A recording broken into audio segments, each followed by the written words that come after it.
आज आम्ही सडये म्हणटा त्या वाड्याचेर आसा आणि फाटली 3 दीस हांव प्रचाराक सुरवात केल्या। पयली वॉशेला केली, वॉशेलच्यान आज आमचे सडये पंचायत सोंपता।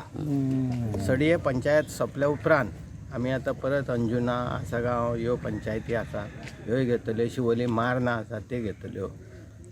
परत अंजुना जी सगळ्यांत मोठी पंचायत शिवोली मतदारसंघातली ती घेतले आणि सगळे कडेन वयता थंय रिस्पॉन्स बरो आसा। हांव अपक्ष रावल्लो आसा, कारण एकूच की सगळ्या पार्टींक सद्या ज्या तरेन पळयलें जाल्यार वातावरण एकदम दुशीत केल्लें आहा सगळ्या पार्ट्यांनी। त्यामुळे एक महत्वाचो असो निर्णय घेतलो आमी की अपक्ष वयतले म्हणून, आणि त्या दृश्टीन लोकांचो आमकां ज्या तरेन सहयोग मेळटा, सहकार्य मेळटा तें पळयलें जाल्यार निश्चित आमचो विजय हो महत्वाचो असो आणि आरामात आमी तो विजय प्राप्त करतले।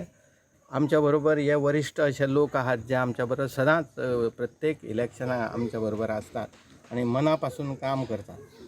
अशा तरेन आमच्या विजयाचे निशाण आमी येणाऱ्या विधानसभेन अग्रक्रमान थंय आसतले अशी हांव ग्वाही ह्या म्हाज्या कार्यकर्त्यांच्या प्रामाणीक कार्यकर्त्यांच्या जिवाचेर दिता। आमचे जे स्वाभिमानी शिवोली मतदारसंघातले जितके कार्यकर्ते आसा तेंच्यांनी म्हाजेर प्रेम केला। फाटलेय फावटी म्हाका मोठ्या संख्येन तेंच्यांनी निवडून हाडला आणि हेय खेप एक मोठ्या मार्जिनान निवडून हाडटले अशी हांव ग्वाही दिता।